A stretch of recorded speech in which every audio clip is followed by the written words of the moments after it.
kekal mulia, Kau hadir di sini, memulihkan hati, menyembuhkan yang terluka.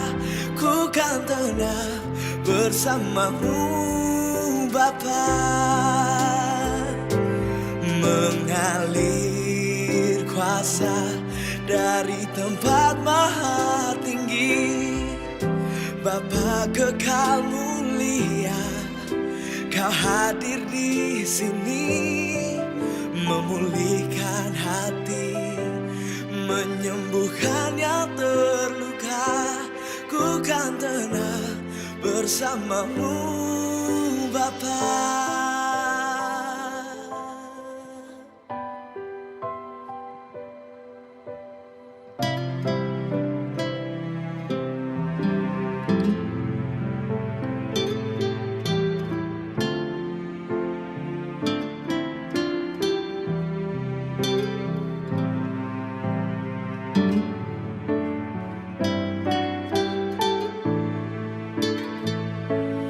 Mengalir kuasa dari tempat maha tinggi, Bapa kekal mulia, Kau hadir di sini, memulihkan hati, menyembuhkan yang terluka. Ku kan tenang Shalom saudara-saudara. Shalom. Saya rindu melihat tangan-tangan yang merasakan kebaikan Tuhan. Haleluya. Puji Tuhan. Puji Tuhan kita bisa berkumpul bersama-sama di sini. Mari semua saudara yang siap untuk memulai ibadah kita bersatu dalam doa. Ya Bapa, terima kasih, kami bersyukur untuk kesempatan ini.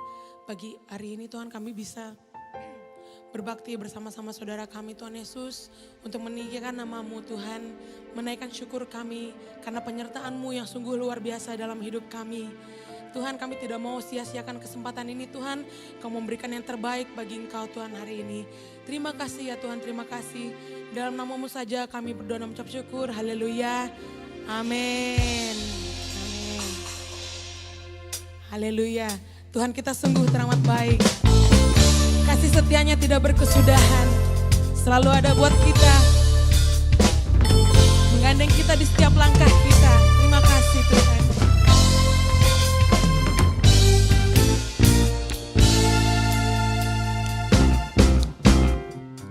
Katakan sama-sama. Betapa baiknya Engkau Tuhan, kasih-Mu tiada berkesudahan. Betapa mulia kasih-Mu Yesus, jiwaku diselamatkan. Betapa baiknya Engkau Tuhan, kasih-Mu tiada berkesudahan. Betapa mulia kasih-Mu Yesus, jiwaku diselamatkan. Katakan Hosana. Hosana, ku memuji Tuhan. Hosana, ku tinggikan Yesus. Hosana, Hosana, Hosana. Hosana, ku memuji Tuhan. Hosana, ku tinggikan Yesus. Hosana, Hosana, Hosana. Amin. Tuhan kita sungguh baik. Mari saya undang untuk semangat bangkit berdiri. Kita mau nyatakan bahwa kebaikan Tuhan sungguh nyata dalam hidup kita. Amin. Katakan, betapa baiknya Engkau Tuhan, kasih-Mu tiada berkesudahan. Betapa mulia kasih-Mu Yesus, jiwaku diselamatkan. Sama-sama katakan Hosana, Hosana, ku memuji Tuhan. Hosana, ku tinggikan Yesus.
Haleluya, Tuhan kita sungguh baik, teramat baik, amin. Dia memuji Tuhan lebih lagi, amin. Saudara-saudara, katakan haleluya.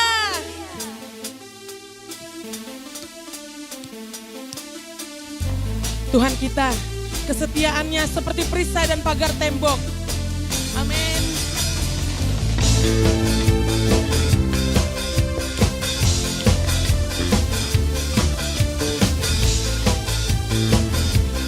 Dia menggandeng tangan kita. Kita masruhkan bahwa tinggal dekat dalam nama Yesus itu adalah ketenangan bagi kita. Amin. Tinggal dekatmu ku aman, hidup dalammu ku menang. Kau yang memegang hidupku di tanganmu. Kau meneguhkan langkahku. Ku berjalan di dalam kekuatan-Mu. Tuhan, Kau perisaiku. Lewati badai tak akan ku goyah. Imanku tetap teguh. Takkan ku ragu mengikutimu. Amin. Mari berikan lebih lagi bagi Tuhan. Mana tepuk tangannya buat Tuhan.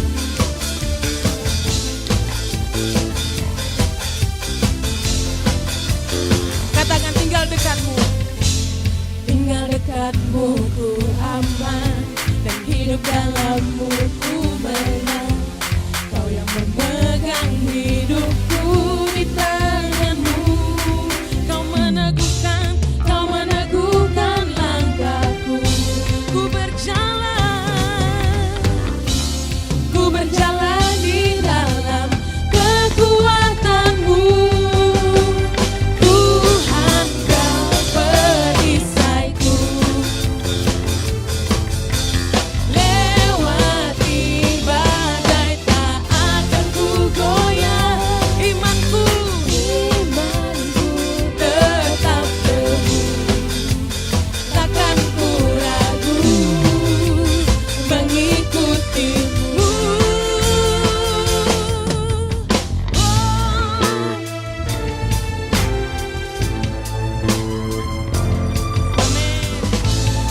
Tuhan kita sungguh setia. Dia tidak pernah meninggalkan kita sedetik pun. Amin.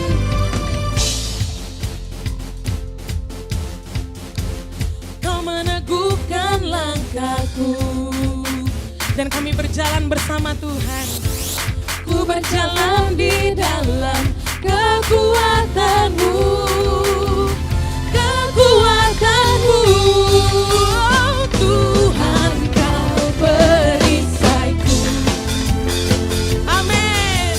Lewati badai tak akan ku goyah. Sebab imanku tetap teguh. Takkan ku ragu mengikutimu. Takkan ku ragu mengikutimu. Amin. Berikan sorak-sorai bagi Tuhan kita. Haleluya. Terima kasih Tuhan. Terima kasih untuk penyertaan-Mu ya Bapa. Terima kasih untuk penyertaan-Mu Tuhan. Kaulah pribadi satu-satunya yang tak pernah meninggalkan kami. Tak sedetik pun Kau pernah tinggalkan kami Tuhan. Kami bersyukur Tuhan tinggal di dalam-Mu dan Kau di dalam kami. Ada damai dan sejahtera, ada ketenangan dalam-Mu Tuhan. Karena kasih-Mu Tuhan adalah kasih yang terindah daripada apapun di dunia ini. Terima kasih Tuhan.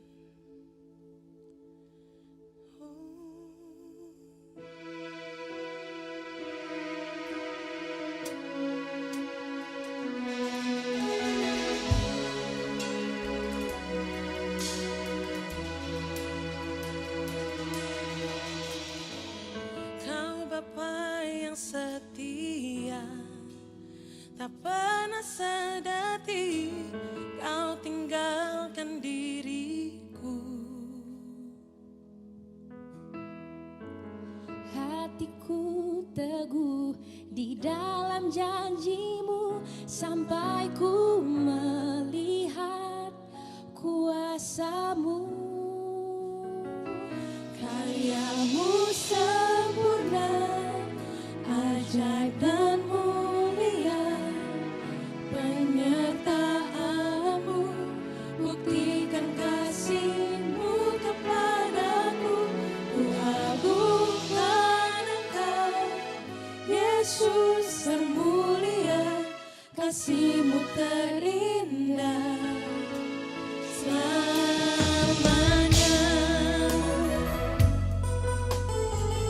Hanya kasih Tuhan yang selalu setia.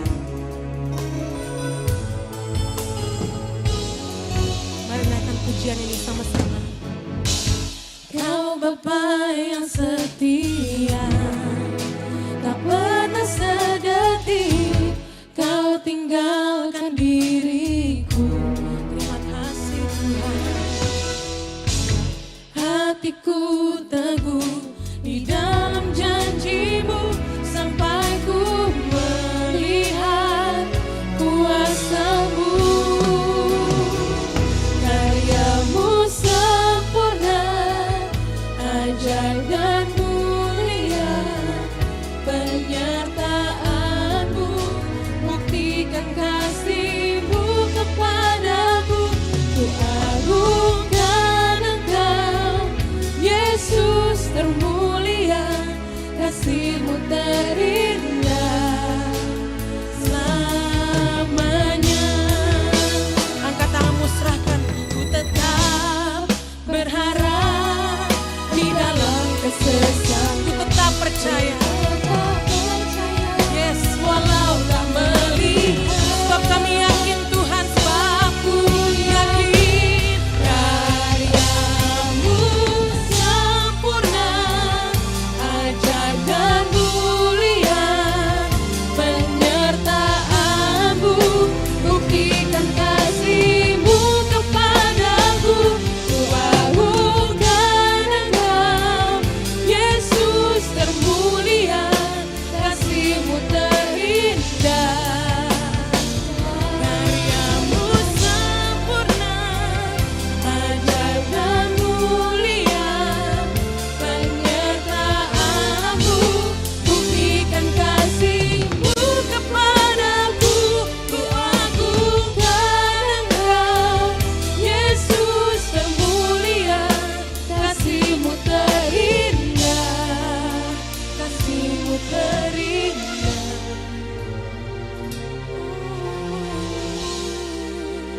selamanya.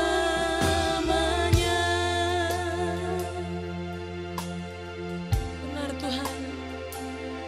Hanya kasih-Mu yang terindah Tuhan. Dari dulu, sekarang, dan selamanya. Tak ada kasih yang bisa menggantikan kasih-Mu Tuhan. Apapun yang dunia ini tawarkan Tuhan, tidak bisa menggantikan besarnya kasih setia-Mu yang sungguh nyata dalam hidup kami. Untuk itu pagi ini Tuhan, kami mau datang membawa penyembahan kami, korban syukur kami, pujian kami kepadamu, karena Engkau yang layak disembah Tuhan. Oh Yesus, mari serukan syukur-Mu. Hanya katakan terima kasih Yesus, terima kasih Tuhan. Ini penyembahan kami Tuhan, ini penyembahan kami. Menaikkan syukurku kepadamu Tuhan, kepadamu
Here I am to worship. Here I am to bow down. Here I am to say that you're my God. You're altogether worthy, altogether worthy, altogether wonderful to me. Here I am to worship you. Here I am to worship. Here I am to bow down. Here I am to say that you're my God. You're altogether lovely, altogether worthy, altogether wonderful to me. I never know how much it costs to see my sin upon that cross. I'll never know how much it costs to see my sin upon that cross. That's why here I come. Here I am to worship. Here I am to bow down. Here I am to say that you're my God. Altogether worthy, altogether worthy, altogether wonderful. Here I am to worship you. Here I am to worship. Here I am to bow down. Here I am to say that you're my God. You're altogether lovely, altogether worthy, altogether wonderful to me. What a beautiful name! What a beautiful name it is! What a beautiful name it is! It's only you, Jesus. Yes, that's my Jesus. What a beautiful name it is! Nothing compares to this. What a beautiful name it is! The name of Jesus. You have no rival. You have no equal. Now and forever. My Jesus reigns. Yours is the kingdom. Yours is the glory. Yours is the name above all names. What a powerful name it is. What a powerful name it is. The name of Jesus Christ, my King. What a powerful name it is. Nothing can stand against. What a powerful name it is. The name of Jesus. What a powerful name it is. The name of Jesus. What a powerful name it is. The name of Jesus. Amin. Berikan sorak-sorai bagi nama Tuhan yang penuh kuasa. Yang penuh kuasa. Terima kasih Tuhan, terima kasih. Terima kasih buat hadirat-Mu Tuhan. Hadirat-Mu yang sungguh besar melawat setiap hati kami ya Bapa. Terima kasih Tuhan, terima kasih.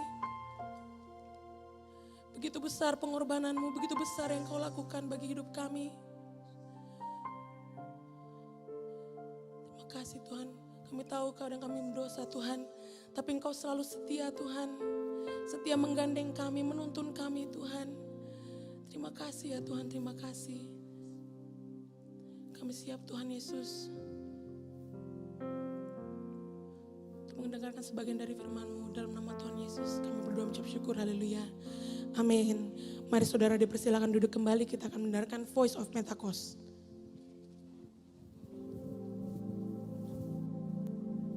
Shalom semua, saya mau mengajak saudara untuk menggambarkan sosok Tuhan.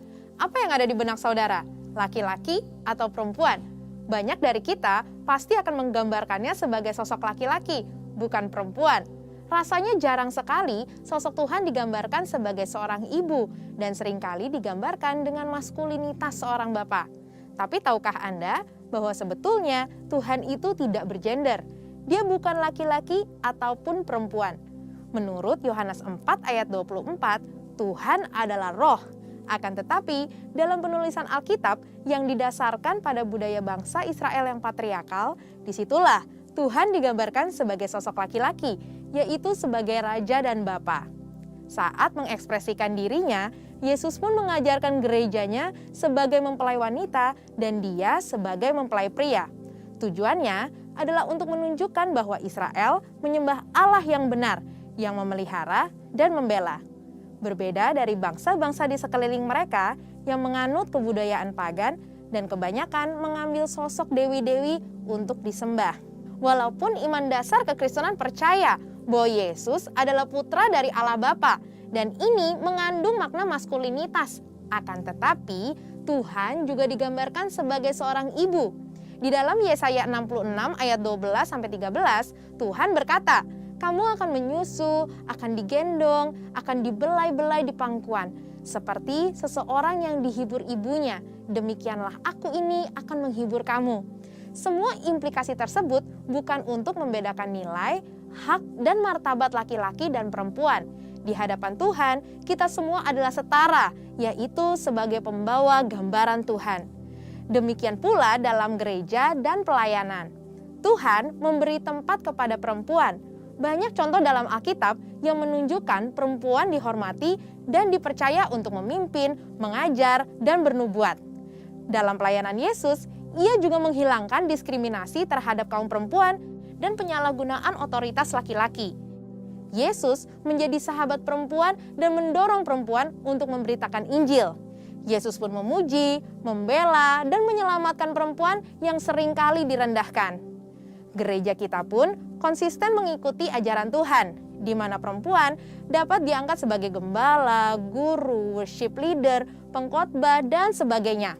Mungkin ada yang bertanya, kemudian bagaimana dengan ayat yang tertulis dalam 1 Timotius 2 ayat 9-15 yang sepertinya mengharuskan perempuan berdiam diri, dilarang mengajar, dan tidak boleh berdandan. Perlu diketahui bahwa konteks ayat tersebut Paulus tujukan untuk mengajar jemaat Efesus yang dilanda ajaran sesat, pengaruh dari budaya paganisme setempat, di mana beberapa kaum perempuan elit yang melayani dianggap sebagai dewi dan mendominasi, mengambil alih otoritas yang merusak tatanan struktur Tuhan, bahkan mengajarkan ajaran sesat. Pada dasarnya, Rasul Paulus mendukung perempuan untuk bernubuat dan mengajar, serta menghormati dan memperhitungkan jeripaya perempuan yang melayani gereja. Jadi, kekristenan sebetulnya adalah kabar sukacita untuk kaum perempuan yang mengubah pola pikir bahwa laki-laki adalah sosok yang lebih superior. Memiliki pemahaman yang benar akan posisi Tuhan terhadap gender sangat penting untuk gerejanya, supaya perempuan tidak lagi merasa direndahkan atau merasa tidak mempunyai nilai dalam kehidupan sosial dan rohani. Mari kita pahami bersama beberapa anggapan tentang kesetaraan gender sesuai dengan firman Tuhan. Yang pertama, perlu dipahami bahwa kesetaraan bukan berarti serupa. Walaupun setara, tetapi memiliki perbedaan fungsi, tugas, dan kewajiban. Firman Tuhan mengajarkan melalui ketritunggalan Allah. Secara esensi, tiga pribadi ini adalah Allah sendiri, namun memiliki fungsi masing-masing. Seperti dalam karya keselamatan, Bapa berfungsi untuk merencanakan keselamatan. Anak melaksanakannya melalui salib dan kebangkitannya. Dan Roh Kudus mewujudkannya melalui kelahiran baru. Begitupun dengan kesetaraan laki-laki dan perempuan. Walaupun memiliki hak manusiawi yang sama, namun memiliki fungsi dan kewajiban yang berbeda, khususnya dalam pernikahan.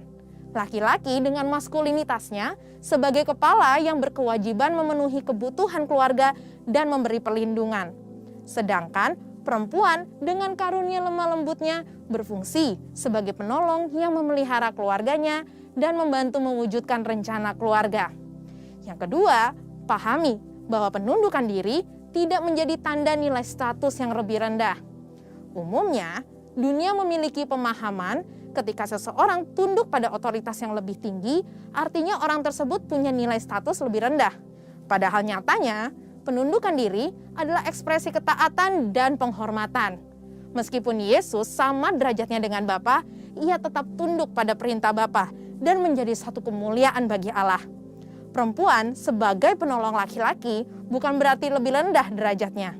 Justru sebagai penolong yang sepadan dan melengkapi gambaran Allah yang utuh. Dan yang terakhir, penghargaan perempuan tidak berasal dari status jabatan yang sama dengan laki-laki. Sesuai dengan Amsal 31 ayat 10 dan 29, seorang ibu rumah tangga Tuhan beri penghormatan yang tinggi dan tetap mempunyai nilai yang hakiki di hadapan Tuhan. Ini sejalan dengan prinsip Tuhan dalam mempercayakan perempuan untuk melakukan pelayanan dalam tubuh Kristus, yaitu gerejanya. Saudara, untuk penjelasan lebih lengkapnya dari tim teologi kami, silakan untuk buka link yang ada di atas atau scan QR Code yang tersedia. Tuhan Yesus memberkati.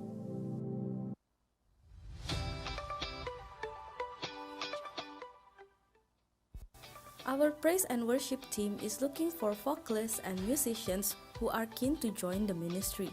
If you have the skills and the heart to minister and is interested to join the ministry, please contact Renaldo at 0422 015 277 for more information on how to register.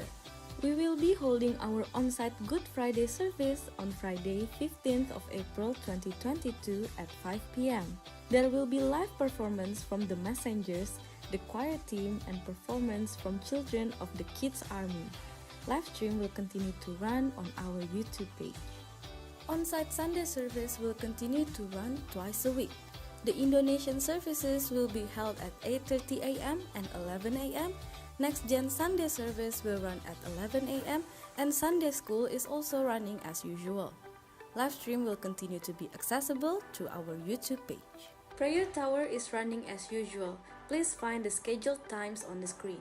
You can join the Prayer Tower by going to www.bethanymelt.org.au/zoom/prayer-tower. Offering and tithing can still be done through online transfer. If you want to make offering, please transfer it to this account on the screen. You can also make offering through Tithely by scanning the QR code on the screen.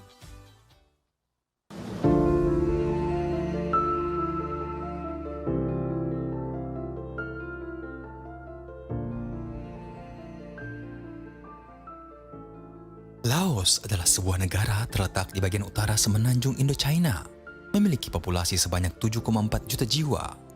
Negara ini adalah satu-satunya negara di kawasan Asia Tenggara yang tidak memiliki pantai dan merupakan salah satu dari 5 negara komunis yang ada di dunia. Sejak mulai membuka diri dengan dunia global tahun 2004, perekonomian Laos yang dulunya miskin dan marak dengan perdagangan opium di kawasan The Golden Triangle telah berkembang dengan pesat. Namun pandemi COVID-19 baru-baru ini telah menyebabkan perekonomian Laos melemah dan banyak yang kehilangan pekerjaan. Mari berdoa agar Tuhan menolong bangsa Laos agar segera keluar dari berbagai masalah ekonomi yang ada. Berdoa untuk pertumbuhan gereja di Laos di tengah banyaknya tekanan dan pembatasan penginjilan di sana, biar Tuhan membangkitkan penginjil-penginjil dari orang-orang Laos sendiri. Biarlah perlindungan, kekuatan, serta hikmat dari Tuhan senantiasa dicurahkan untuk orang-orang Kristen di sana. Ya Tuhan, bukalah mata seluruh penduduk Laos agar dapat melihat kemuliaan-Mu dan jalan-jalan-Mu. Laos milik Tuhan Yesus. Amin. Jemaat Tuhan, mari kita sama-sama bangkit berdiri. Kita angkat doa kita untuk Laos, sama-sama kita mintakan shalom daripada Tuhan, damai sejahtera daripada Tuhan, berkat Tuhan atas Laos. Mari sama-sama angkat hati kita, angkat tangan kita. Kita katakan, shalom Laos, shalom Laos, shalom Laos. Bapa di dalam surga, kami bersahati pagi hari ini. Kami membawa bangsa Laos kepadamu Tuhan. Engkau yang menciptakan bangsa ini. Dan Engkau menciptakan bangsa ini untuk rencana-Mu yang indah. Dan kami berdoa Tuhan, biar saat ini Tuhan kami berdoa, mengangkat doa kami kepadamu untuk memintakan belas kasihan-Mu, rahmat-Mu, karunia-Mu atas bangsa ini. Tuhan, Engkau yang memberkati bangsa ini, Engkau yang menyinari bangsa ini dengan wajah-Mu, dan Engkau yang menunjukkan jalan-jalan-Mu kepada bangsa ini, sehingga mereka boleh menerima keselamatan yang di dalam Engkau lewat pemberitaan Injil. Tuhan, kami berdoa untuk perkembangan ekonomi bangsa Laos. Tuhan, banyak dari penduduk Laos yang masih hidup di dalam kemiskinan. Kami berdoa Tuhan, biar Engkau yang memberikan hikmat kepada para pemimpin, kepada pemerintah Laos saat ini, untuk mereka boleh mengatur sistem pemerintahan yang terbaik untuk bangsa Laos, sehingga Tuhan penduduk Laos boleh Tuhan bangkit dan boleh mengalami kemajuan di dalam kehidupan mereka. Tuhan, beri pada para pemimpin Laos Tuhan hikmat untuk mengatur banyak hal di dalam kehidupan bangsa Laos, kesehatan, perekonomian, Tuhan, industri, pendidikan Tuhan, hukum, dan semua Tuhan aspek kehidupan yang ada. Tuhan, biar Engkau yang memberkati bangsa ini. Dan terutama Tuhan, kami berdoa, biar bangsa ini boleh mendapat berkat yang terbesar, yaitu keselamatan di dalam Engkau. Pakai gereja-gereja-Mu Tuhan, kami berdoa untuk saudara-saudara kami, Tuhan yang ada di Laos. Tuhan, biar mereka boleh bangkit, menjadi terang, menjadi garam bagi bangsa Laos. Kau pakai Tuhan gereja-Mu untuk boleh memberitakan kabar baik, keselamatan di dalam Yesus Tuhan. Dan bangsa Laos boleh mengenal Engkau, Tuhan Yesus Kristus. Terima kasih Bapa. Sekali lagi minta kemurahan-Mu untuk bangsa Laos, turunkan shalom atas bangsa ini. Ini doa kami Tuhan. Sekarang biar Kau berkati kami dengan firman-Mu, dan boleh menerima bagian terbaik yang Kau sudah sediakan buat kami semua. Firman-Mu yang menuntun, firman-Mu membawa terang, firman-Mu yang memerdekakan, dan firman-Mu yang menyelamatkan. Biar hari ini lewat firman-Mu, kami kembali boleh mengenal pribadi-Mu, kami boleh mengenal kasih-Mu yang besar buat kami semua. Di dalam nama Tuhan Yesus. Amin. Puji Tuhan, silakan duduk, saudara-saudara yang terkasih.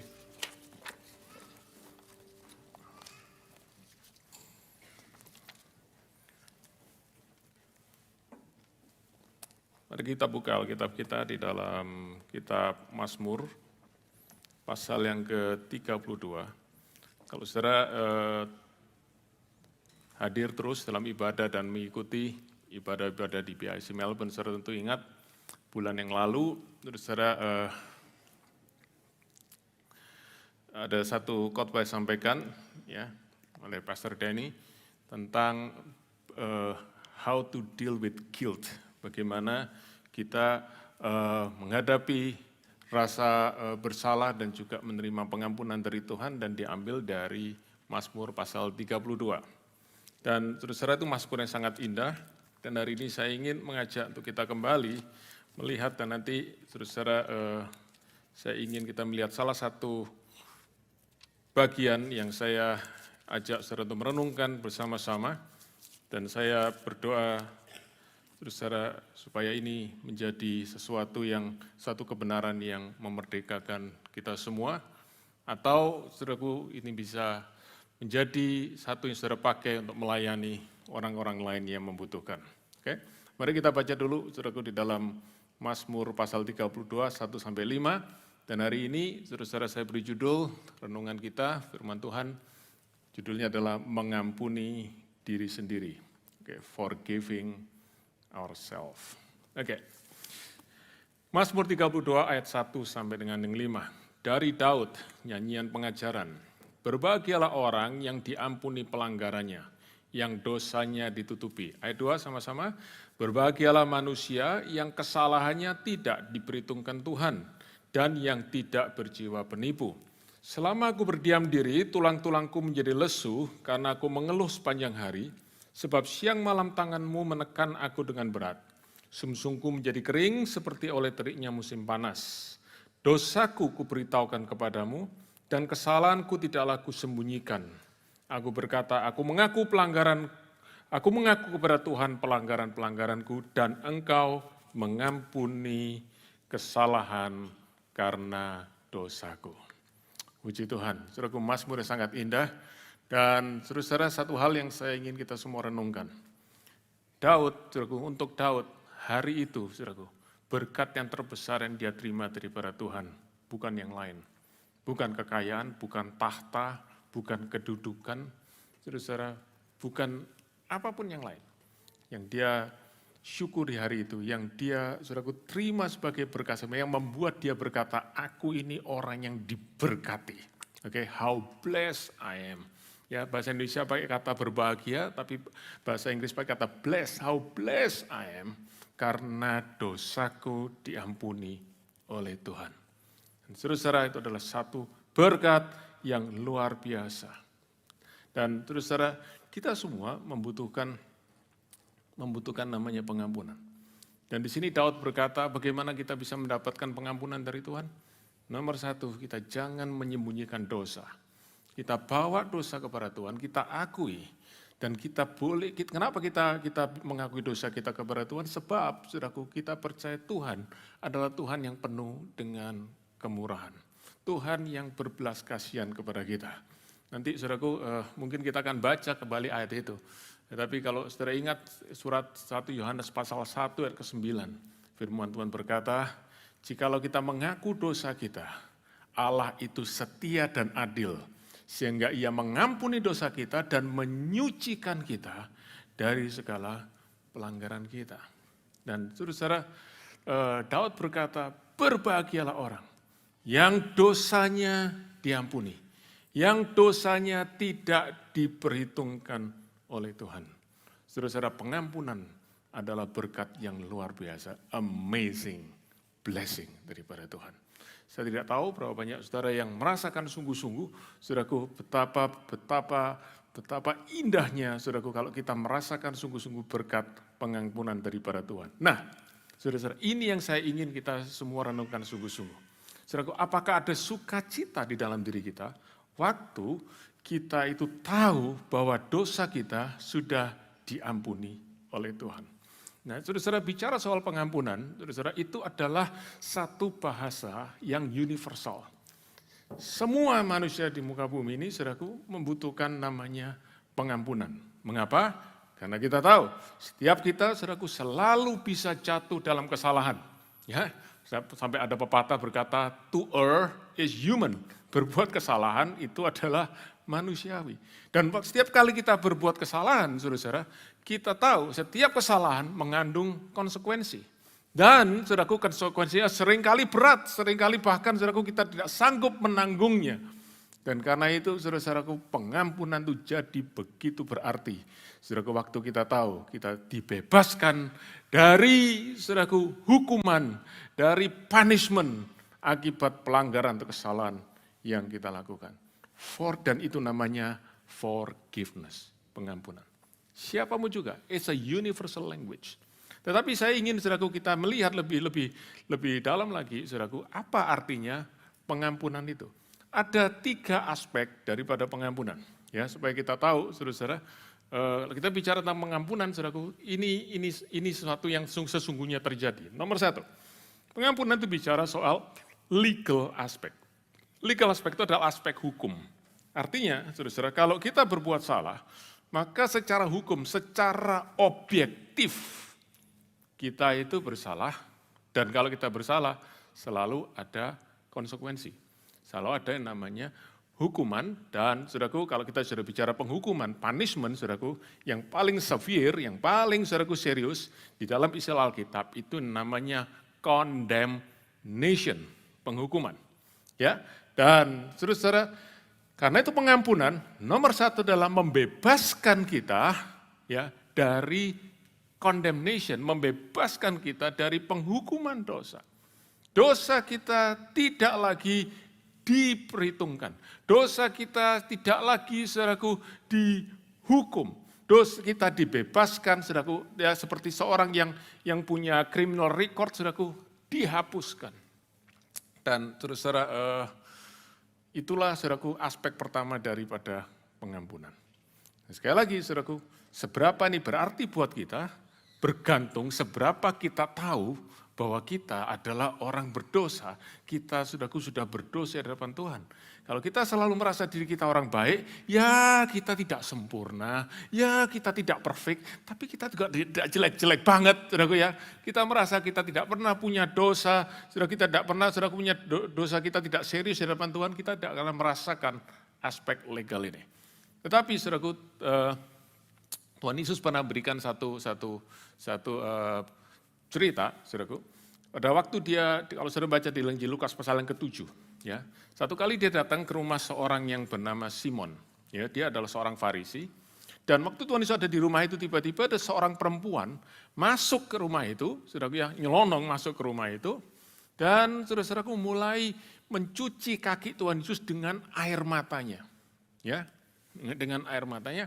Dan saudaraku selesai itu, saudaraku menyeka ya, dilap dengan rambutnya, saudaraku kemudian diberi minyak wangi. Ya, saudara benar-benar bagian yang paling rendah, saudaraku ya, diberikan bagian yang paling mulia daripada tubuhnya. Ya, saudara, dan waktu itu orang-orang protes, hei, ini perempuan berdosa kok bisa lakukan seperti ini. Dan kemudian Tuhan Yesus panggil tuan rumah namanya Simon. Dia cerita, dia berkata begini, ada 2 orang berhutang, satu, saya terus terang lupa saudaraku hutangnya berapa, tapi yang satu hutangnya banyak, satu hutangnya sedikit. Ya, kalau dua-dua dihapuskan hutangnya, siapa yang lebih berterima kasih? Simon bilang, Tuhan ya jelas yang hutang lebih banyak. Tuhan berkata, ya, karena itu kamu terima aku cuman sebagai tamu. Oke, tapi perempuan ini ya lakukan yang jauh lebih banyak, dia mengasihi aku jauh lebih banyak. Sebab apa? Dia tahu dosanya lebih banyak dan dosanya sudah diampuni. Saudara, seberapa kita tahu dosa kita diampuni, sebegitulah kita akan bernyanyi Amazing Grace. Saudaraku, semakin kita tahu kita orang berdosa, saudaraku, seperti pengarang lagu itu yang namanya John Newton, ya. Dia berkata, Amazing Grace, how sweet the sound that saved a wretch like me. Saudaraku, atau wretch itu saudaraku benar-benar adalah orang yang jahat sekali. Ya, maaf saudaraku kalau saya boleh pakai istilah ya, itu adalah namanya, kalau dalam istilah kita sering kita pakai ya istilah yang kasar saudaraku, itu bajingan. Ya, seorang seperti itu, tapi diselamatkan oleh Tuhan. Amazing Grace. Nah, saudara-saudara, kalau kita merasa diri kita baik-baik, grace tidak akan amazing. Kasih karunia tidak akan amazing. Kita bilang, it's good, but it's not amazing. Ya, itu yang pertama, legal. Tapi saudaraku, pengampunan bukan hanya soal legal. Pengampunan juga mengandung aspek relasional. Pengampunan juga mengandung aspek hubungan. Saudara-saudara, waktu ada kesalahan terjadi, waktu ada dosa terjadi, saudaraku, antara dua pihak, antara satu orang, ya, offender, saudaraku, yang offend orang lain, yang namanya jadi offended, maka saudaraku hubungan antara 2 orang itu retak. Saudara tahu, yang pertama mulai jelas terjadi waktu di Taman Eden. Begitu Adam dan Hawa, saudaraku, makan buah pengetahuan baik dan jahat, langsung mereka tidak berani ketemu Tuhan. Ya, saudaraku, saudara pernah bersalah pada orang lain? Saudara pernah, saudaraku, bersalah pada orang lain, dan saudara tahu orang itu tahu bahwa saudara bersalah? Dan saudara tahu orang itu marah kepada saudara? Bagaimana perasaan kita? Kita akan rasa segan, kita mungkin rasa takut untuk ketemu dengan orang itu. Ya, oke. Mungkin harus berkata, enggak, I don't care, saya ketemu aja. Ya, tapi secara umum kita nggak berani akan ketemu, saudaraku ya. Oke, apalagi saudaraku kalau orang punya utang sama orang lain, saudaraku, waduh, saudaraku dari jauh sudah menghindar, saudaraku ya. Karena tahu, dia berhutang sesuatu kepada orang itu. Tetapi begitu, saudaraku, dosa itu diselesaikan.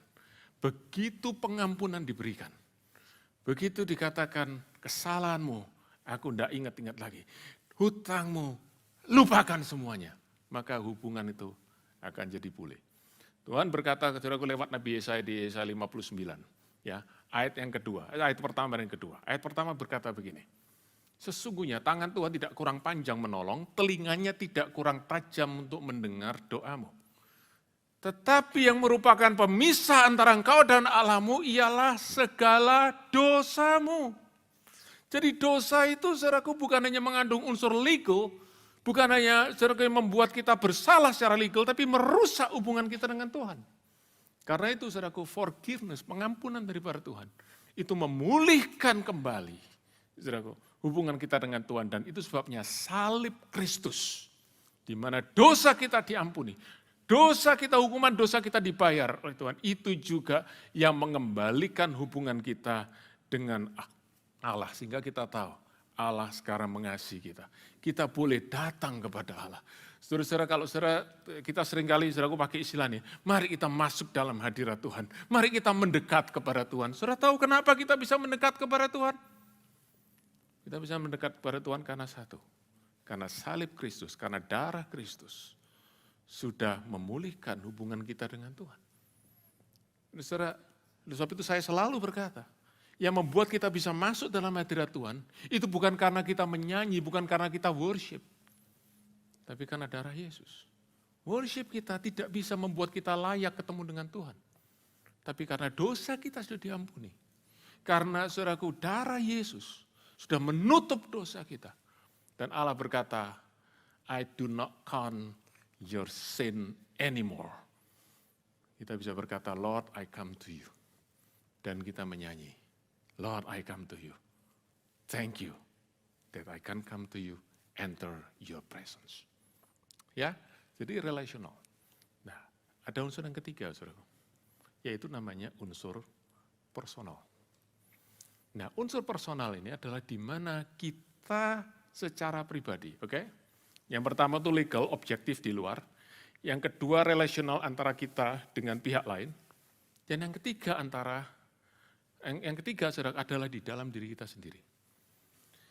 Pengampunan itu membebaskan kita dari yang namanya guilt, rasa bersalah. Kalau saudara membaca di dalam Mazmur 32 ayat yang kelima, di kalimat terakhir Daud berkata, engkau mengampuni kesalahan karena dosaku. Kalau saudara punya Alkitab bahasa Inggris, saudara ketemu kalimatnya, you forgive the guilt of my sin. Dan guilt itu adalah sesuatu yang kita rasakan di dalam diri kita. It's a painful feeling di dalam hati kita.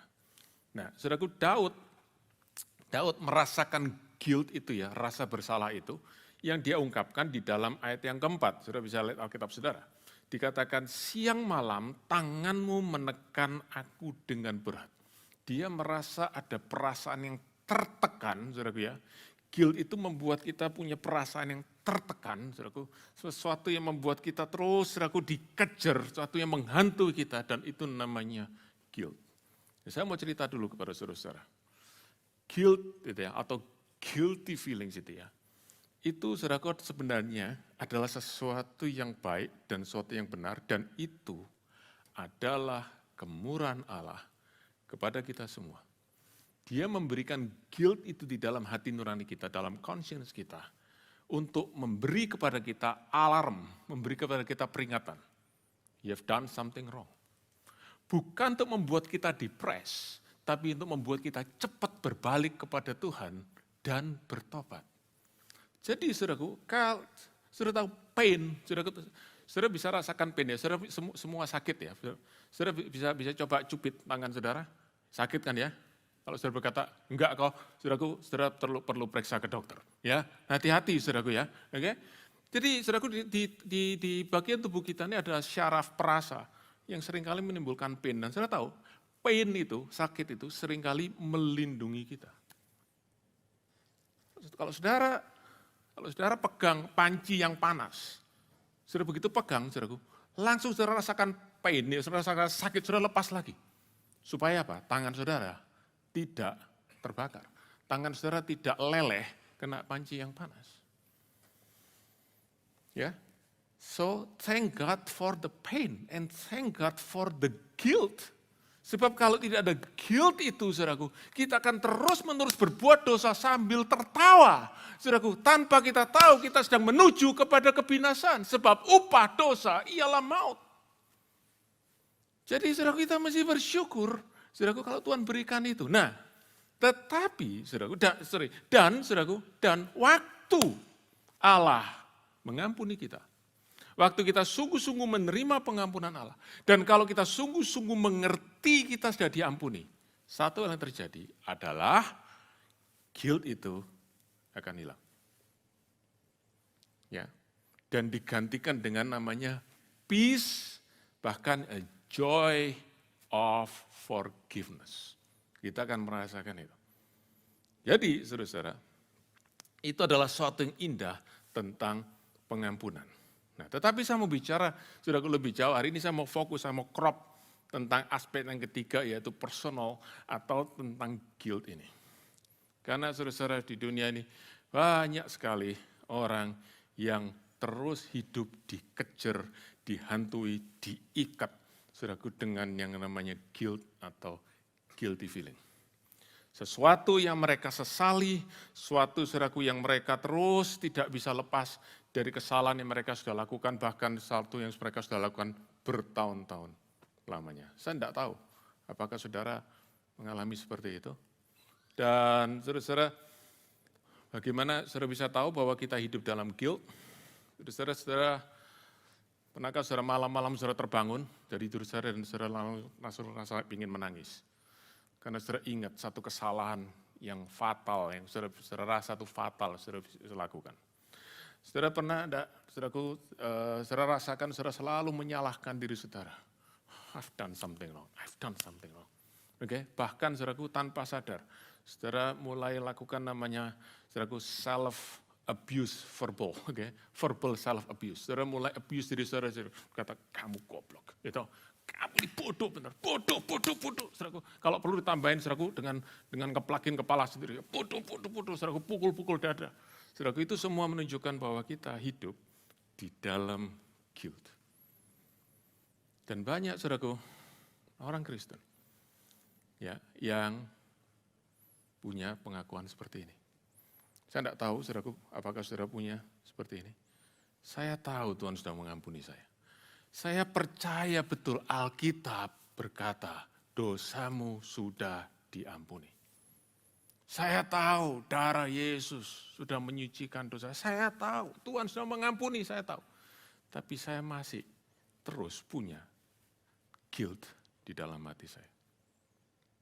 Oh, kalau saudara rasakan seperti ini, saya berdoa.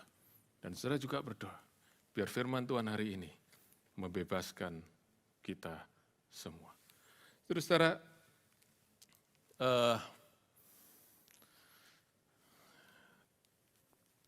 dikejar perasaan bersalah itu suatu yang gak enak. Suatu yang menyiksa ya, torturing. Ya. Dan tentu saudaraku, kita ya ingin lepas daripada itu. Nah bagaimana saudaraku kita bisa lepas daripada ini? Saya mendengar, ya, pertama kali saya mendengar ini, waktu saya masih SMP. Ya, tahun yang lalu tentunya, saudara enggak usah tanya berapa tahun yang lalu nanti karena saudara lalu tebak umur saya berapa, oke? Ya, jadi saudaraku tahun-tahun yang lalu, saya masih SMP, saya pernah datang satu camp besar, ya, dan di situ saudaraku ada satu session yang menjelaskan tentang bagaimana mengatasi perasaan bersalah. Dan saudara-saudara, kalimatnya dipasang seperti ini. Ya, belum pakai overhead pada waktu itu, saudaraku, ya belum pakai PowerPoint, pada waktu itu belum ada PowerPoint. Masih tahun 80-an, saudaraku. Aduh, salah lagi bicara. Oke, dan saudara dikatakan begini, mungkin saudara tahu saudara diampuni, tapi tetap saudara punya perasaan bersalah. Apa jawabannya? Ini jawabannya. God has forgiven you. Allah sudah mengampuni engkau. Tapi engkau juga harus mengampuni dirimu sendiri. Dan seringkali saudara-saudara kesalahan kita adalah kita sudah tahu Allah mengampuni kita, tapi kita masih belum mau mengampuni diri kita. Allah sudah mengampuni, tapi kita masih belum mau mengampuni diri kita. Itu sebabnya kita terus dikejar dengan perasaan bersalah. Karena itu hari ini biar saudara semua dilepaskan dari perasaan bersalah, ampuni diri saudara. Ya. Forgive yourself because God has forgiven you. Well, saudara-saudara, oke, Dan saudaraku setelah itu didoakan, wah banyak yang nangis, saudaraku. Oke, aku rame-rame mengampuni diri sendiri. Ya, katakan, I forgive you. Katakan kepada dirimu, I forgive you. Dan terus saudaraku, menarik sekali bahwa ternyata mengampuni diri sendiri atau self forgiveness ini, saudaraku, adalah sesuatu yang juga universal. Ya, saya tadi sempat saudaraku cek di Google, ya, kurang jelas ya, oke. Saya ketik saudaraku search self forgiveness dan keluar saudaraku 107 juta items dalam waktu kurang dari 1 detik, 0,52 detik, 107 juta items. Menunjukkan saudaraku betapa ini satu topik yang sangat penting. Self-forgiveness. Dan saudara-saudara, hanya artikel yang menjelaskan tentang betapa pentingnya kita mengerti tentang self-forgiveness ini, karena kalau kita bisa mengampuni diri kita sendiri, maka ada banyak manfaat yang kita bisa dapatkan. Terutama, saudaraku, berkaitan dengan mental health kita. Ya, kita bisa berdamai dengan diri kita sendiri, kita bisa menerima diri kita sendiri, kita bisa saudaraku, dan yang paling penting apa? Semua itu tujuannya adalah satu, kita bisa lepas dari perasaan bersalah. Dan buat orang Kristen, saudaraku, buat orang Kristen, ya, yang dikatakan adalah dasar kita mengampuni diri kita sendiri adalah Allah sudah mengampuni kita. Kalau Allah saja bisa mengampuni kita, kita harus juga bisa mengampuni diri kita sendiri.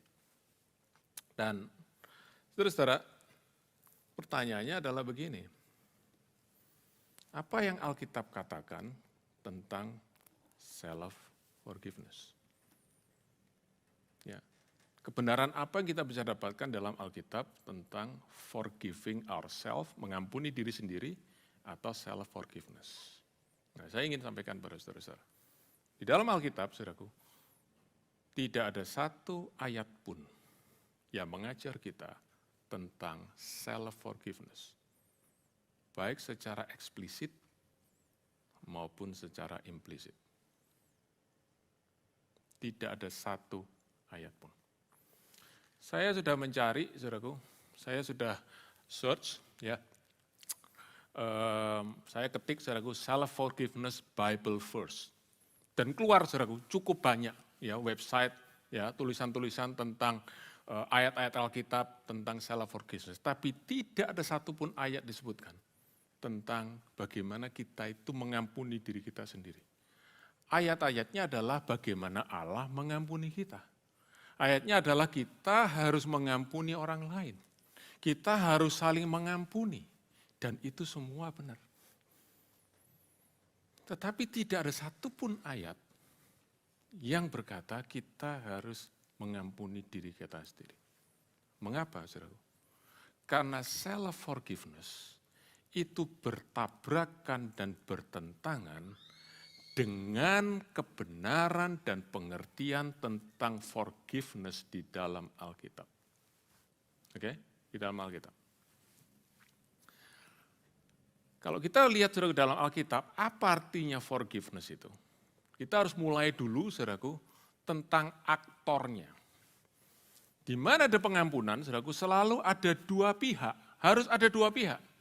Satu, saudaraku, namanya pihak yang bersalah, saya sebut saja istilahnya bahasa Inggris offender. Oke ya, gampang toh?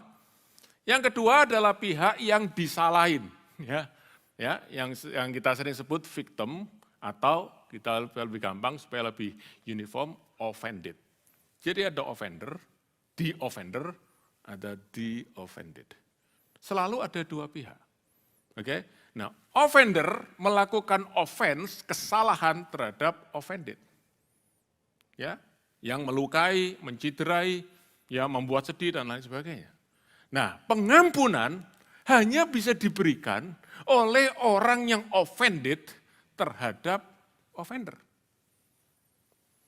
Saya pernah satu kali, saudaraku, hadir di sebuah training konselor untuk persiapan KKR.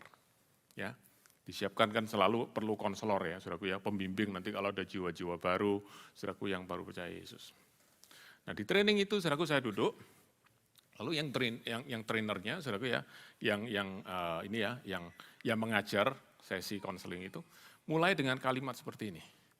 Saudara-saudara, sebelum kita mulai belajar tentang bagaimana kita membimbing orang-orang jadi konselor, saya ingin mulai dulu dengan ini. Saya ingin sampaikan kepada saudara semua, atas nama orang tua saudara, papa, mama saudara, saya ingin minta maaf atas kesalahan yang mereka lakukan kepada saudara-saudara semua. Saudara-saudara, waktu dengar itu saya langsung berkata, gimana kok bisa ya? Gimana satu orang berkata, saya minta maaf kepada kamu atas nama orang tuamu. Ya, ampuni. Saya berkata, yang bisa mengampunikan papa mama mereka sendiri. Yang bisa minta ampun kan papa mama mereka sendiri. Bagaimana saudaraku, orang lain bisa mewakili orang lain itu minta ampun. Saya mulai merasa agak bingung saudaraku. Tapi oke, saya dengarkan saja saudaraku. Tapi di situ saudaraku mulai terasa ada sesuatu yang aneh. Dan saudaraku saya mulai merasa, well, perhaps this is something that is not connected rationally ya, secara pikiran, not really correct logically, but perhaps comforting emotionally. Ya, mungkin secara emosi, oh ya papa mama saya minta ampun, oh ya saya ampuni saudaraku. Mudah-mudahan pulang mereka tidak ketemu sikap yang sama yang papa mama mereka lakukan. Oke, saudaraku, tapi ini suatu yang saya mulai rasakan. Wah. Ya. Jadi ini ya suatu yang menghibur di dalam hati. Nah, saudaraku, jadi saya ulangi sekali lagi. Jadi ini ada offender, ada offended. Yang bisa mengampuni offender ini hanya offended. Tidak bisa orang lain. Itu sebabnya saudaraku, kalau saudara baca dalam Markus pasal 2, waktu Tuhan Yesus ada di sebuah rumah di Kapernaum, lalu saudaraku atapnya dijebol atau rumah dijebol lalu diturunkan saudaraku orang lumpuh yang di atas tempat tidur. Saudara ingat ya? Tuhan Yesus berkata kepada orang lumpuh itu, anakku dosamu diampuni. Orang Farisi langsung marah. Dia berkata begini, orang ini menghujat Allah. Siapa yang bisa mengampuni dosa selain Allah sendiri? Dan saudaraku, berarti kan yang dikatakan orang Farisi itu benar. Maksudnya siapa yang bisa mengampuni dosa selain Allah sendiri itu benar. Yang salah adalah orang ini menghujat Allah. Sebab mereka tidak tahu bahwa Yesus adalah Allah sendiri. Dan Allah bisa mengampuni dosa. Tetapi saudaraku, kalimat dari orang Farisi ini benar. Bahwa yang bisa mengampuni dosa adalah Allah sendiri sebab Allah adalah pihak yang offended. Nah, jadi saudaraku, pengampunan hanya bisa diberikan dari offended kepada offender. Nah sekarang mari saudara bayangkan, saudaraku, saudara coba saudara dalam pikiran saudara ya, katakan bersama-sama dengan saya saudaraku sebutkan nama saudara, Daniel, I forgive you. Oke, nah, saudara sebut nama saudara. Nah pertanyaannya sekarang begini, kalau saya berkata Daniel, I forgive you, siapa Daniel dan siapa you? Dua-dua adalah saya. Jadi saya adalah offender dan offended. Saudaraku, menjadi satu lingkaran yang sirkular yang membingungkan. Bagaimana saya bisa mengampuni diri saya sendiri? Apa yang diri saya lakukan, apa kesalahan diri saya lakukan terhadap saya? Dan kalau diri saya melakukan sesuatu yang salah terhadap saya, kenapa dia melakukan kalau bukan saya yang menyuruh? You start to see this? Tetapi, saudaraku, di dalam ini semua, saudaraku, sesuatu yang orang tetap rasakan, ya itu menghibur, itu memerdekakan dan lain sebagainya, that is fine. Tetapi, saudaraku, tetap di dalam Alkitab berkata, ya, kalau kita yang berbuat dosa, maka kita tidak bisa mengampuni diri kita sendiri. Saudara-saudara, bayangkan saja ya, tentu tidak terjadi, saya harap tidak pernah terjadi. Saudara pukul teman saudara, oke? Pukul teman saudara, okay? Sampai dia kesakitan. Lalu saudara pulang ke rumah, Dan saudara, karena saudara lagi emosi, saudara pulang ke rumah, saudara mulai sadar. Karena panasnya mulai mereda, ya, hati saudara mulai reda, saudara bilang mulai nyesel. Aduh, kenapa aku salah ya? Aku pukul dia. Lalu saudara mulai berkata, panggil nama saudara, berkata, siapa nama saudara? I forgive you. I forgive you. Besoknya saudara datang ke teman saudara. Dia berkata, kita baikan ya. Teman saudara berkata, kenapa? Because I forgiven myself.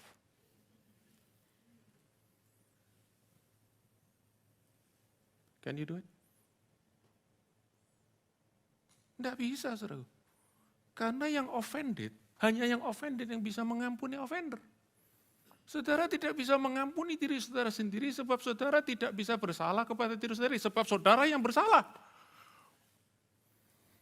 Dan terus saudara, itu sebabnya Alkitab tidak pernah mengajar untuk kita mengampuni diri kita sendiri.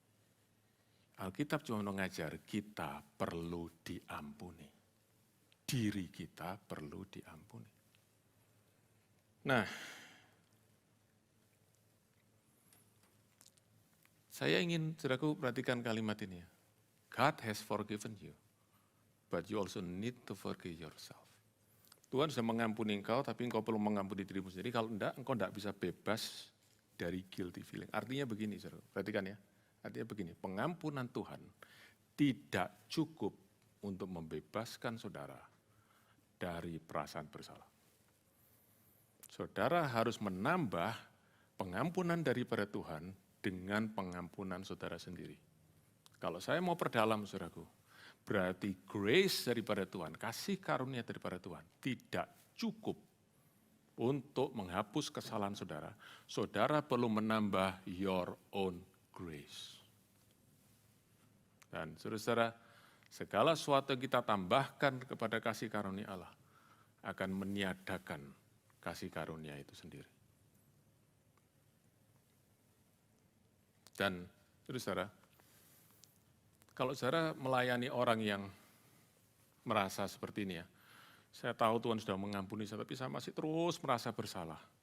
Saudara, jangan paksa mereka berkata, ayo sekarang ampuni dirimu, ayo ampuni dirimu, ayo ampuni dirimu. Saudaraku, you will not help them, you will make them worse. Kenapa? Saudara menambah beban yang memberatkan beban yang mereka sudah pikul. Mereka sudah terbebani, saudaraku, dengan perasaan bersalah. Saudara tambahin lagi perasaan bersalahnya dengan apa? Engkau bersalah karena engkau tidak bisa mengampuni dirimu sendiri. Sekarang kesalahanmu tambah. Yaitu engkau tidak bisa mengampuni dirimu sendiri. Saudaraku, tambah stres, tambah depres. Dan karena itu, saudara, self-forgiveness itu memang sesuatu yang kelihatannya menghibur, tapi tidak pernah benar-benar bisa memerdekakan.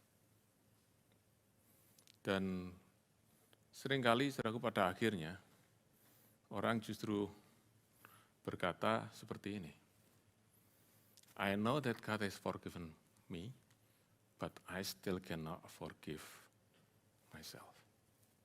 Saudara pernah dengar orang berkata seperti ini? Atau mungkin itu saudara sendiri? Ya. Dan kalau seperti ini, saudaraku, jawabannya apa? Saudaraku, jawabannya mulai perkatakan firman Tuhan. Oke, Allah sudah mengampuni aku, saudaraku, dan seterusnya, saudaraku. Tapi seringkali itu enggak membantu. Ya. Seperti katakan, justru membuat orang makin merasa tertekan. Nah, kita mesti melihat, dan sekarang saya ingin bersama dengan saudara merenungkan sungguh-sungguh, kita melihat lebih dalam. Kalimat ini, saudaraku, I cannot forgive myself, even though God has forgiven me. Itu ada akar yang dalam sekali, yang kita semua harus sadar, kita semua harus tahu. Dan saya berdoa, saudara semua berdoa, supaya lewat kebenaran ini, firman Tuhan bisa membongkar sesuatu yang ada di dalam diri kita yang mungkin kita nggak sadar. Apa yang membuat kita merasa kita tidak bisa mengampuni diri kita sendiri, walaupun kita tahu Tuhan sudah mengampuni kita?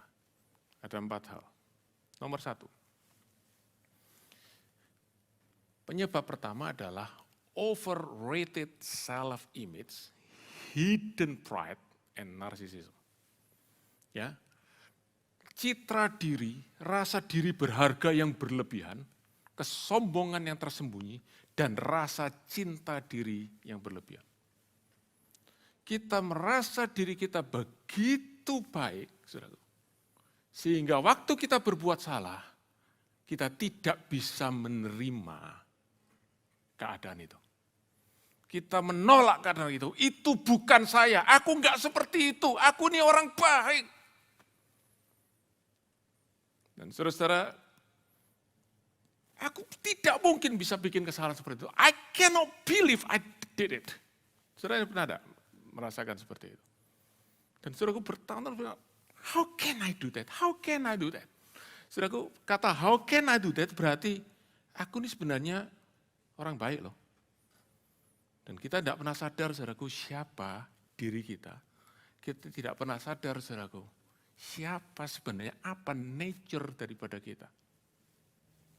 Nah, disinilah, saudaraku, disinilah kita harus mau membiarkan Alkitab menunjukkan, menjadi cermin siapa diri kita. Kalau saya membaca di dalam Roma pasal 3, 23, satu ayat dari sekian banyak ayat. Ya. Atau Yesaya 64 ayat ke-6, saya kutip Yesaya 64 ayat ke-6. Dikatakan begini, kita sekalian seperti orang najis, dan kesalehan kami seperti kain kotor. Itu saudaraku Alkitab katakan tentang kita. Dan itu saudaraku sangat berlawanan dengan prinsip yang berkata saya ini orang baik, oh kita ini sebenarnya semua orang baik. Di hadapan Tuhan kita adalah orang berdosa. Daud, saudaraku, bahkan dia di dalam Mazmur 51, dia menangis berkata, di dalam dosa aku dikandung ibuku. Kita dilahirkan sebagai orang berdosa. Dan karena kita orang berdosa, saudaraku, berbuat dosa, itu bukan sesuatu yang di mana kita jatuh dari tempat yang tinggi. Kita semua punya potensi seperti itu. Saudaraku, anak kecil, orang tuanya tidak pernah ngajar berbohong. Mereka bisa berbohong dengan sendirinya. Kenapa, saudaraku? We are all born sinners.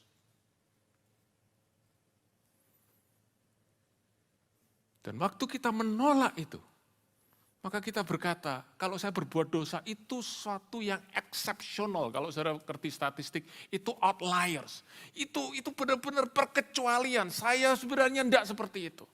Itu yang membuat kita tidak bisa mengampuni diri kita. Itu saudaraku yang membuat kita tidak bisa menerima bahwa kita berbuat salah. Kita menjadi struggle dan terus dihantui perasaan bersalah. Oleh sebab itu saudaraku, kita harus membiarkan firman Tuhan merendahkan kita. Bahkan kita membiarkan Tuhan saudara berbicara keras kepada kita untuk menunjukkan siapa kita. Saudara baca dalam Wahyu pasal yang ketiga.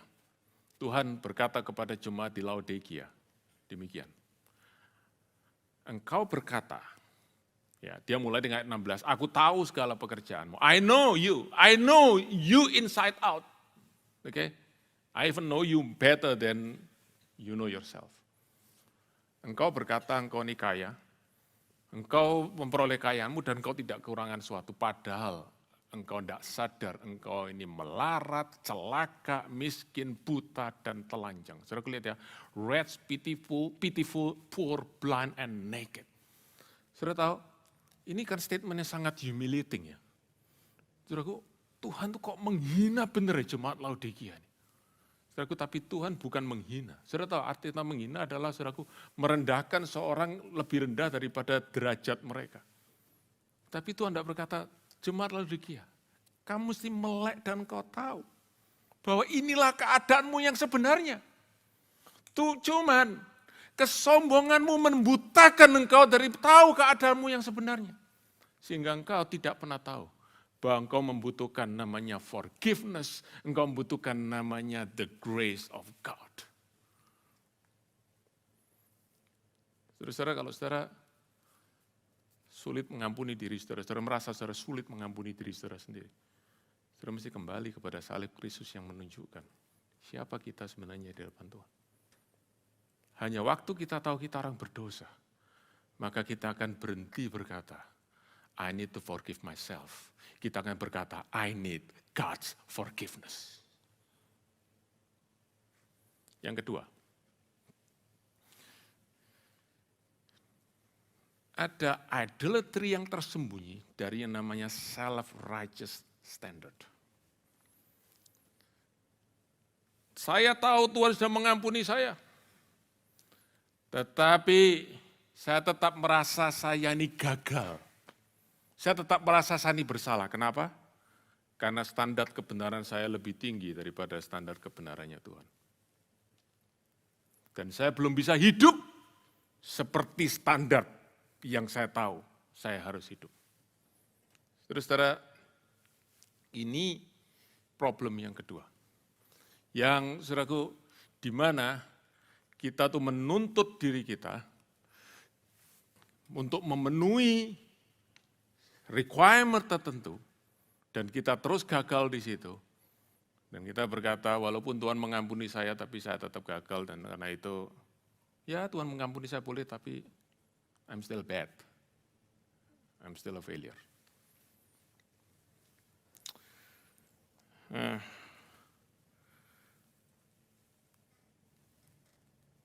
Waktu saudara-saudara kita hidup dengan idolatrous standard, maka pengampunan daripada Tuhan itu meaningless buat kita. Saudara pernah rasakan begini enggak? Ya, saya tahu Tuhan mengampuni saya, tapi kesalahan yang saya buat itu membuat saya kehilangan sesuatu yang berharga dan itu yang saya sesali. Saudara pernah enggak? Kalau saudara pernah lakukan itu, dengar baik-baik. Apa artinya itu? Artinya adalah sesuatu yang saudara kehilangan akibat kesalahan saudara, itu jauh lebih berharga daripada pengampunan yang Tuhan beri kepada kita. And that is idolatry.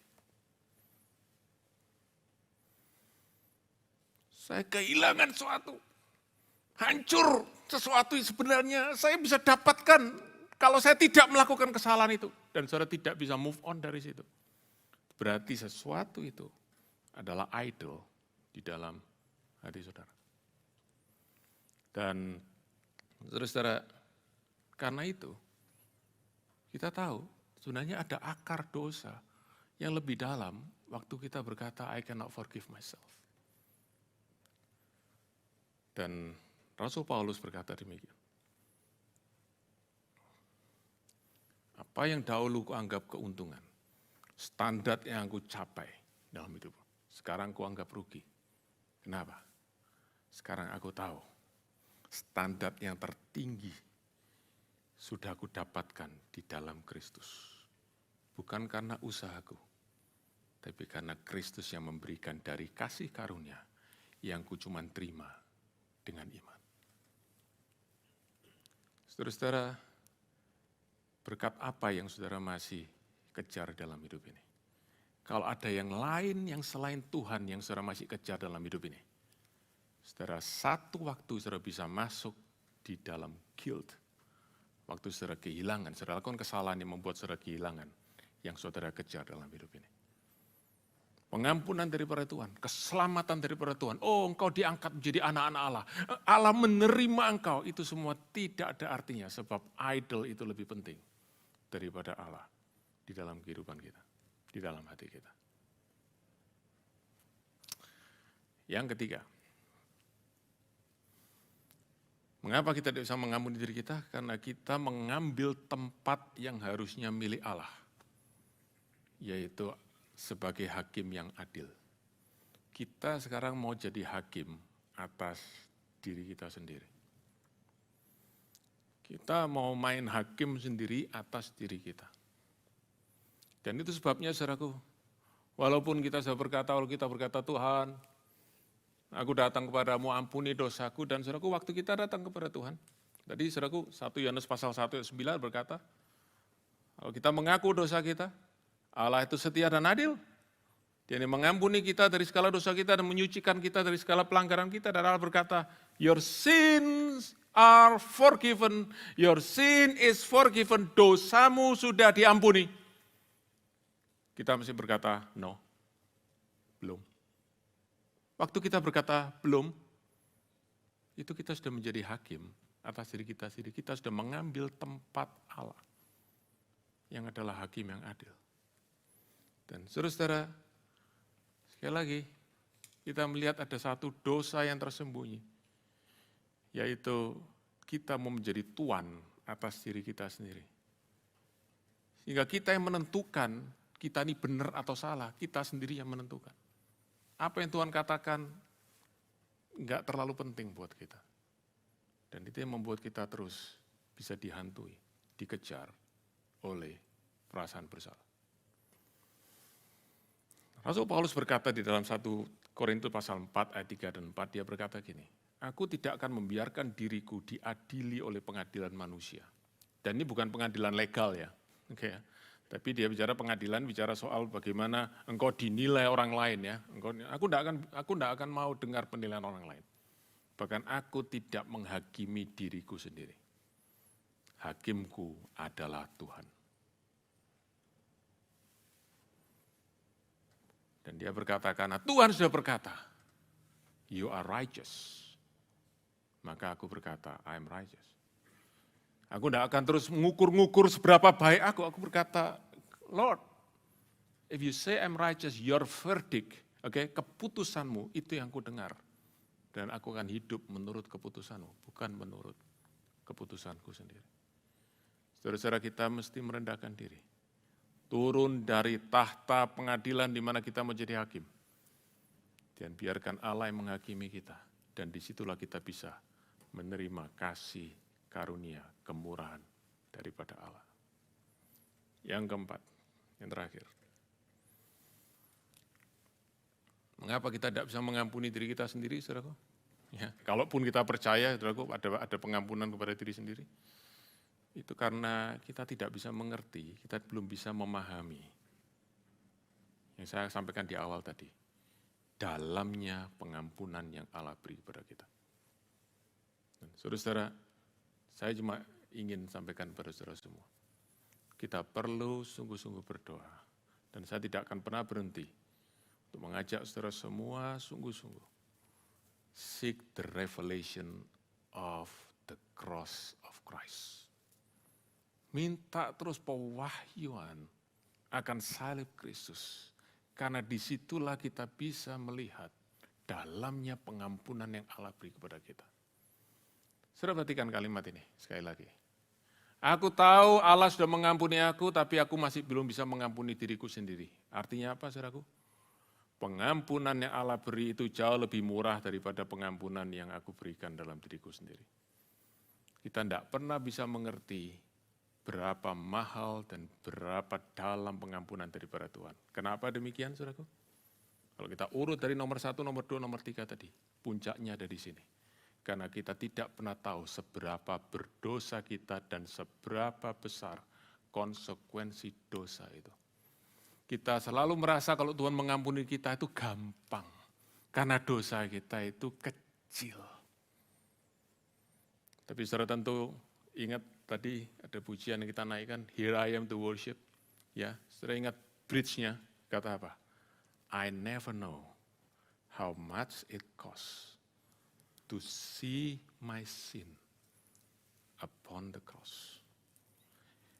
Kalau saudara tahu sungguh-sungguh harga dosa yang Allah bayar untuk kita, baru kita bisa berkata, pengampunanmu is enough, even more than enough. I don't need to forgive myself. I have received the greater forgiveness, even the highest forgiveness. Saudara-saudara, saya baca di dalam Kolose pasal 2, 13, 14. Dikatakan waktu Allah mengampuni dosa kita, apa yang dia lakukan? Dia memakukan dosa kita, surat hutang dosa kita di atas kayu salib. Dan Yesus mati. Yesus mati. Harga pengampunan daripada Allah adalah kematian Yesus. Saya mau tanya, saudara, jujur, saudara ada yang pernah enggak mempraktekkan self-forgiveness? Kalau pernah, saudara coba saudara refleksikan. Apa yang saudara lakukan waktu saudara melakukan self-forgiveness? Harga apa yang saudara bayar untuk mengampuni diri saudara sendiri? Almost nothing. Cuman ngomong, I forgive you. I forgive you. Let's move on. I forgive you. No price to pay. No cost to pay. Tapi waktu Allah berkata, I forgive you, dia tidak bisa cuma berkata, I forgive you, it's okay, move on. No. Waktu Tuhan berkata, I forgive you, He sent Jesus to die for us at the cross. Saudara-saudara, simpulan. Apa yang saya bisa bagikan pada saudara-saudara? Begini, Alkitab sekali lagi tidak pernah mengajar tentang self-forgiveness. Alkitab tidak mengajar kita untuk mengampuni diri kita sendiri. Sebab kita tidak bisa mengampuni diri kita sendiri. Dan pengampunan yang sungguh-sungguh, pengampunan yang memerdekakan, pengampunan yang saudaraku menyelamatkan, hanya datang daripada Tuhan sendiri.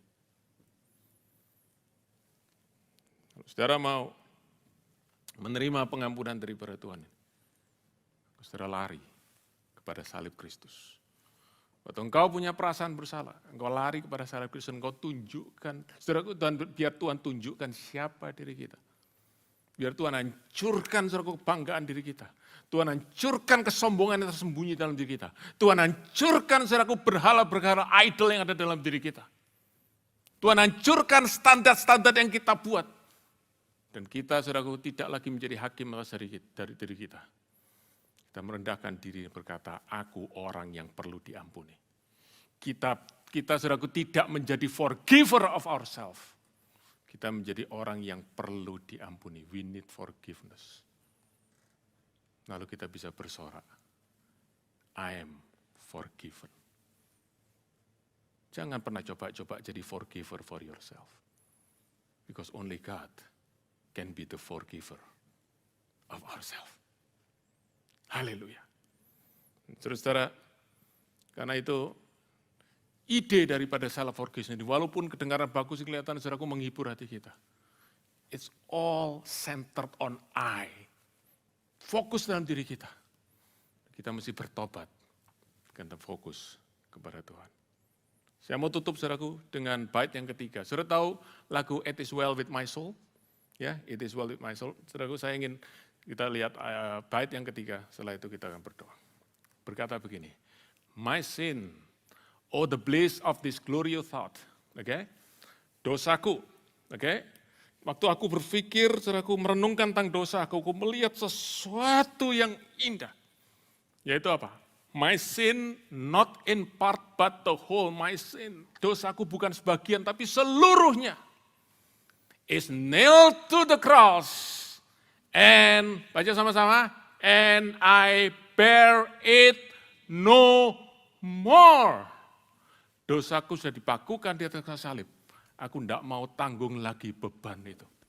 Beban itu dilepaskan. Sudah ditanggung oleh Tuhan Yesus. Lalu apa? Pujian yang keluar. Praise the Lord. Praise the Lord. Oh my soul. Haleluya. Datang ke salib Kristus. Dan terima pengampunan yang benar. Pengampunan yang memerdekakan. Dan pengampunan yang menuntun kepada pertobatan. Dan mengubah kehidupan kita. Mari bagi diri sama-sama. Haleluya.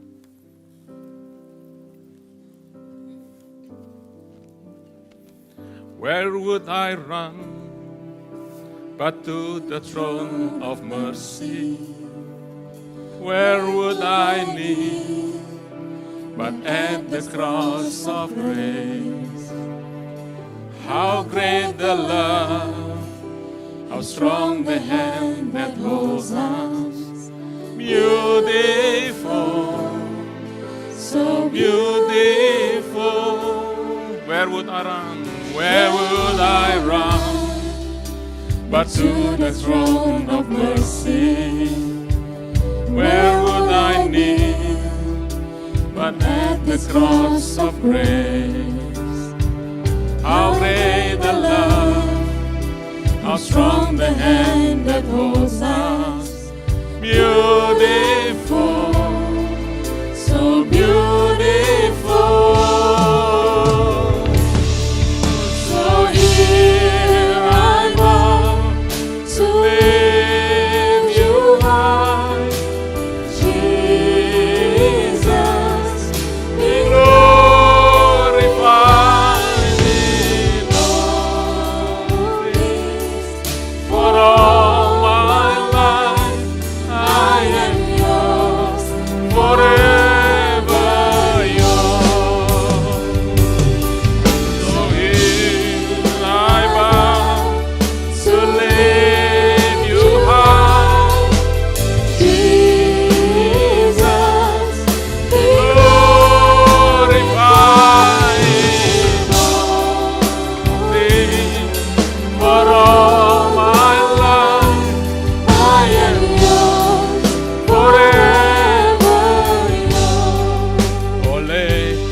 kita berdoa sama-sama.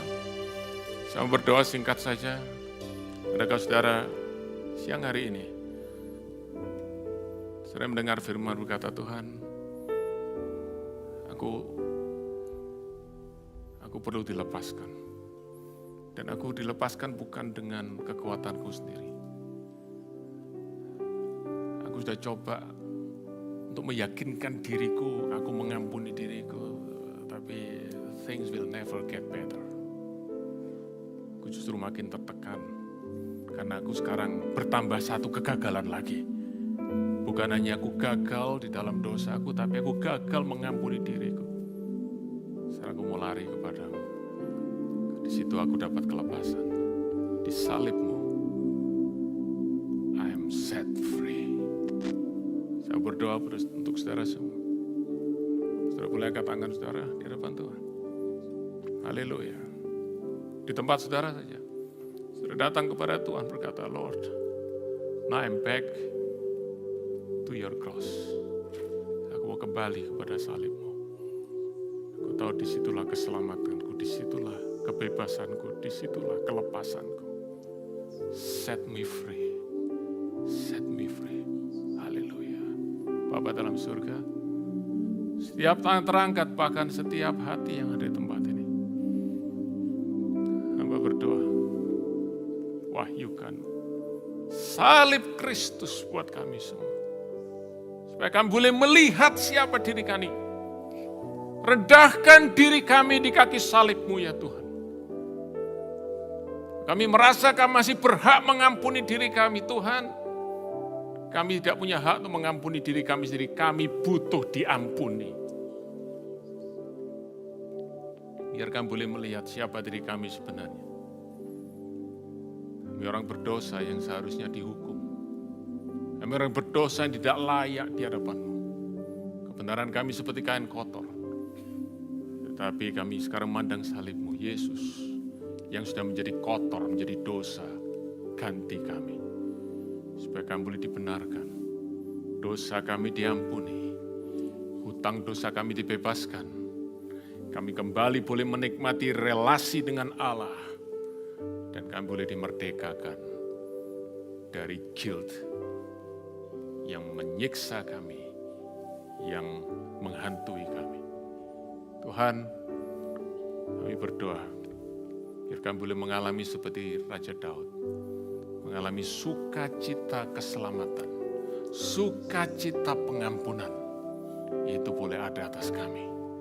Dan kami boleh tahu, itulah yang kami pegang, itulah yang memberikan sukacita yang terbesar. Dan itu mengalahkan semua regret yang lain. Karena kami tahu, yang terbaik kami dapatkan di dalam Engkau. Terima kasih Bapa dalam surga. Terima kasih.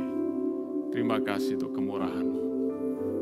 Kami sekarang mau berhenti berusaha mengampuni diri kami sendiri. Karena kami sudah terima pengampunan yang daripada Tuhan sendiri. Terima kasih untuk pengampunan-Mu. Kuasa darah-Mu menyucikan kami, memperbarui kami, dan mengubah kehidupan kami. Dalam nama Tuhan Yesus. Amin. Amin. Tetap berdiri saudara, kita akan akhiri bagian kita in 1 minute. Saya ingin bertanya, adakah saudara yang baru pertama kali hadir di ibadah BIC Melbourne siang hari ini? Boleh lambaikan tangan saudara, kami menyambut kehadiran saudara. Ada? Boleh lambaikan tangan. Oh, selamat datang. Welcome brothers. Okay. Welcome. Okay. And thanks for coming and please come again. Okay. We love to have you here. Haleluya. Saudaraku, jangan lupa hari Jumat ini. Hari Jumat ini, saudaraku, tanggal 15, kita ada Good Friday Service jam 5 sore ya di tempat ini. Sudah datang, sudah bawa teman-teman saudara semua, ya, cool saudara, rame-rame kita datang, saudaraku, untuk kita sekali lagi merayakan kasih Tuhan yang besar, yang sudah menyelamatkan dan menebus kita dari dosa. Saudara bisa berikan persembahan saudara ya di pintu keluar, atau saudara bisa berikan online lewat QR Code yang tersedia, dan pulang bersama-sama dengan kemerdekaan daripada Tuhan, dengan pengampunan daripada Tuhan. Dan saudaraku minta terus daripada Tuhan, pewahyuan lebih lagi tentang salib Kristus. Saudaraku, kita bisa sungguh-sungguh menyanyi bukan karena kita hafal lagu, tapi hati kita bisa menyanyi Amazing Grace, how sweet the sound. Ya, haleluya. Haleluya. Naikkan pujian sama-sama dan kita pulang di dalam kemerdekaan oleh kebenaran firman Tuhan. My chains are gone, I've been set free. My Savior has ransomed me, and like a flood, His mercy reigns, unending love, amazing grace. My sins are gone, I've been set free. My God, my Savior has ransomed me, and like a flood, His mercy reigns, unending love, amazing grace. And like a flood, His mercy reigns, unending love, amazing grace. Angkat tangan saudara sama-sama terima berkat Tuhan, pulanglah dengan kemerdekaan dari firman Tuhan, pulanglah dengan kasih karunia daripada Tuhan Yesus yang mengampuni dosa kita, memulihkan hubungan kita dengan Tuhan, dan memerdekakan hati kita dari setiap belenggu yang menyiksa kita, menggantikan dengan nyanyian sorak kemenangan, nyanyian kelepasan, nyanyian kemerdekaan sebagai orang-orang ditebus oleh Tuhan. Pulanglah dengan pemeliharaan kasih sayang daripada Allah Bapa yang melimpah hari demi hari dari kemurahan yang besar, dan pulang dengan persekutuan Roh Kudus, hadirat Allah yang tinggal terus menyertai kita hari ini sampai hari keselamatan itu tiba. Kita bertemu dengan Tuhan dalam kemuliaan kekekalan. Dalam berkat nama Tuhan Yesus kita semua bersuka cita dalam kemurahan dan kasih Tuhan, sama-sama katakan amin. Selamat siang, Tuhan berkati saudara semua. God bless you all.